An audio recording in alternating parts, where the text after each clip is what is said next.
Hello, YouTube.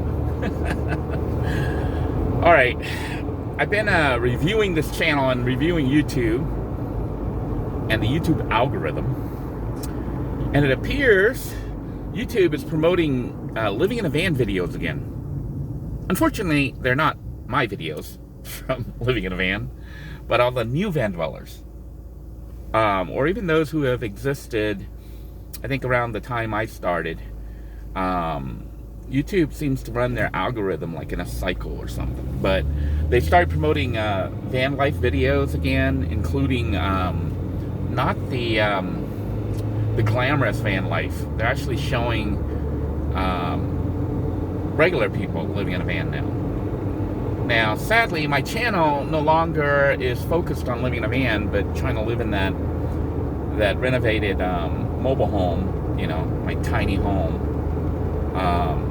So YouTube's not really promoting those as much, but they seem to be promoting the van life videos. And I had a question for you guys. What do you think about me running the old videos? YouTube has a habit of just burying videos. It's like with YouTube, when you create a video, they let it run for like about 2-3 weeks to see if it catches on, like if there's enough interest in it. And they promote it, and by promoting it, I mean they put it up there on the top list when someone searches that topic for about 2 weeks. And if there's not enough clicks on it, it gets buried. That's what I think happens with the algorithm, because you basically get 2 weeks, really only 1 or 2 days, to make your video go viral or popular. Because if people don't click it within the first day or two, and by 2 weeks, if there's not many clicks on it, YouTube tends to bury that video and nobody can find it. So you're creating content on YouTube that doesn't really last. I mean, it stays on the YouTube, but YouTube doesn't promote it anymore, and it just gets buried. So a lot of my original content when I was living in a van, you know, not by choice, but because of necessity, because of circumstances, I think would be really useful to people right now who are finding themselves about to lose their home and having to live in a vehicle. I don't think living in a vehicle is the most ideal, but it is a step above living on the streets. You know, you at least have shelter, and you can, you know, try to get to work and maybe move at least, or reestablish yourself. Once you lose your vehicle and you're out on the street, you're pretty much screwed.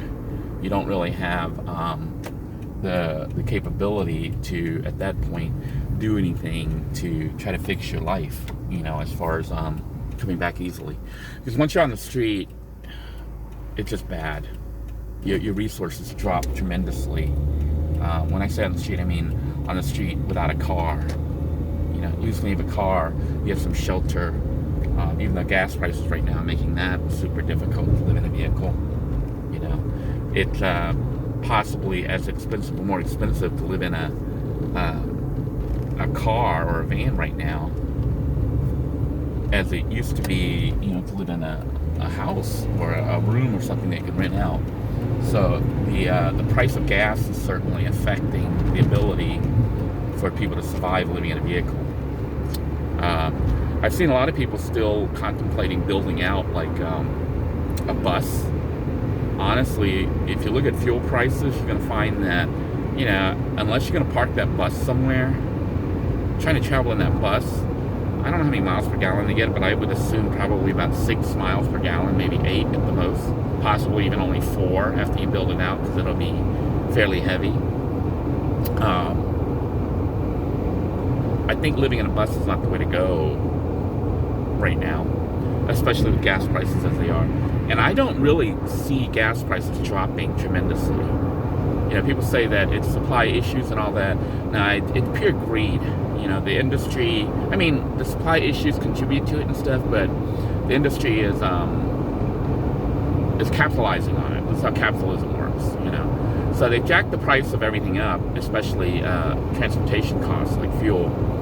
And what that's going to do is probably push more people to lean towards hybrid cars and electric cars, because they're trying to sell those. You know, they're trying to get rid of gasoline cars. So if you're building out a bus or something, it's going to be super expensive to run it. And then eventually you might not be able to run it at all once they stop selling gas. But I don't think they'll phase out gas for a while. I think they're starting right now and using the war in the Ukraine, the COVID, and everything else as an excuse, the supply chain. I mean, there is definitely a supply disruption, but I don't think it accounts for the 200% markup, in the prices of gasoline. But a lot of people right now, because of it's like a combination of everything all at once. It's not just one item. It also has to do with housing. The housing prices are going up. Florida is starting to become like California. Houses are becoming not affordable, and even rental is expensive. It's like they want you to rent, and what they charge you for rent is more than what you would pay for a mortgage on the same house. And you're like, well, then why don't you just buy the house? Because you have to have a down payment, and you also have to have credit that approves you for that amount. And a lot of people don't have, the money for the down payment or the credit that's going to give them the ability to borrow that money. So they're forced to rent at the high prices instead of paying a mortgage for a cheaper price. And corporations, which are entities designed to make money. I mean, that's their purpose, is money, money, money, money, more money, more money. The corporations and stuff are buying up houses. They're even buying up brand new developments, and they're going to rent them out. So the dream of owning a home in America is disappearing for a lot of people. And I know some people are like, man, I should sell my house right now because the prices are so high, and it's very tempting. But the problem is, once you sell your house, the house you're trying to get into, a new house, is also going to be high, unless you already have that lined up.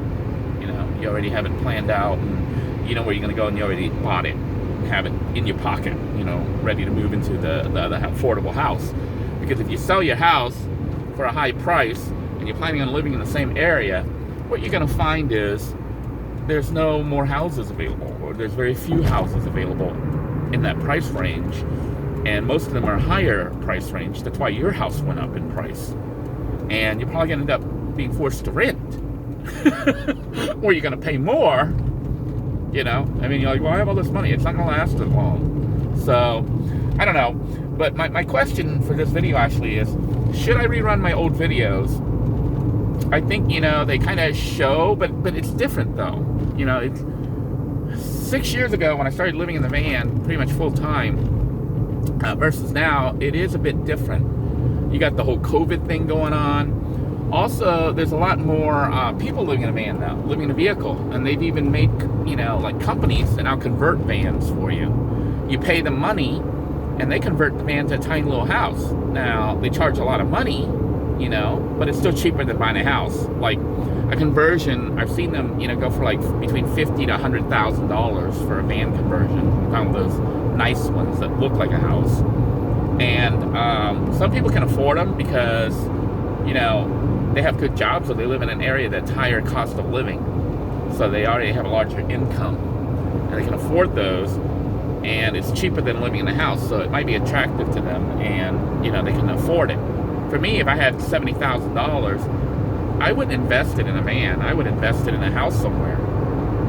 And if I wanted to live in a van and travel in a van, I'd buy me a $10,000 van or less and build it out myself. Take the $60,000, $70,000, $90,000, whatever's left over, instead of buying a converted van, and buy myself some land and a house somewhere, so I have a home base. I think it's important to have a home base, even if you're planning on being a van dweller. Unless you're just planning on pretty much dying in your van, which some people do. I mean, they don't have a choice. You still hear those stories about people being found dead in their van in a Walmart parking lot. And Walmart's like cracking down now on parking. People parking the vans or bus, whatever, or even their RV at Walmart parking lots. It's not the same as it was 6 or 10 years ago. So it's a little bit more difficult, but a lot more people are having to do it. it's kind of weird. It's not weird. It's like bad, because people are being forced to do it now more and more, and the resources have been reduced more and more. So, you know, like even taking showers and stuff at Planet Fitness and other health facilities, it's a little bit more difficult, especially when they shut down, like when COVID kicks back up. Right now in Florida, we're on high alert in my county, and their, you know, work is requiring masking again. It was optional before, but now it's required. Although the state of Florida, because our governor doesn't believe in masking and all that, I can't even get into that debate. To me, it's retarded. It's stupid to not take all the precautions to protect yourself and other people around you so that this whole thing can go away. It's stupid to keep it cycling over and over, you know.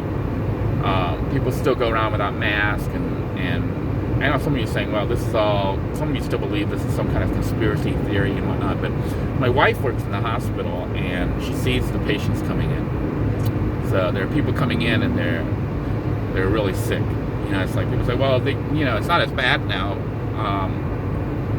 It's not as bad unless you get it and you're in the hospital. If you're at the point where you're in the hospital, you're possibly dying from it. You're in the hospital because you're having a difficulty breathing, and you know they're trying to inject you with all sorts of stuff and monitor you and try to get you back to breathing. But you know the damage is done, so better to avoid it. And I know masking, there's a debate about that, but you know,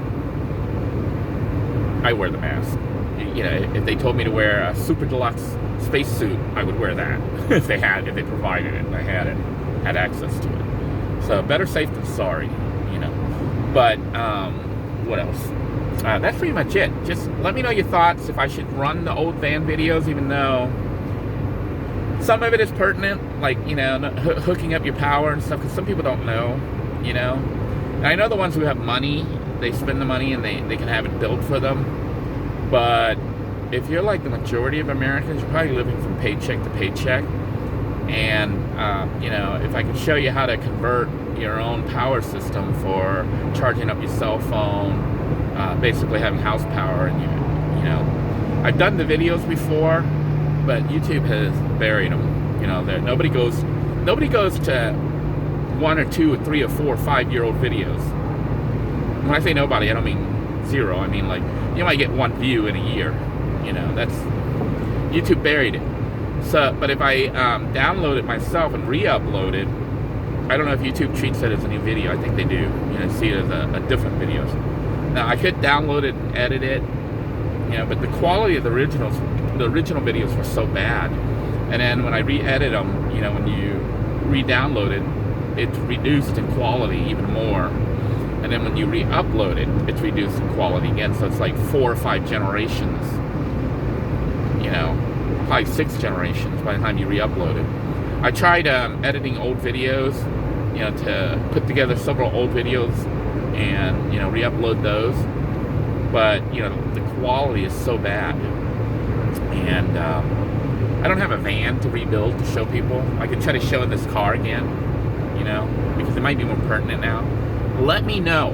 And if you think that I should do that to get more viewers back into this channel, you know, and get more views, then I will do that. I will show people how to convert this Pontiac Matrix, no, Pontiac Vibe, which is like a Toyota Matrix, to live in. Even though it's really done, not for me to live in, because I don't need to live in a vehicle anymore, but done to show people how you would do it. And I know you've seen me do that in the past already when I was using it for emergency and for possibly travel.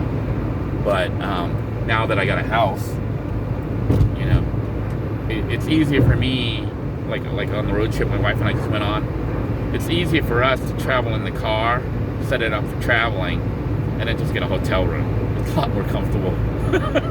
I'm spoiled now. So let me know your thoughts, okay? Until next time, everyone, take care. God bless you all. Stay safe. Bye-bye now.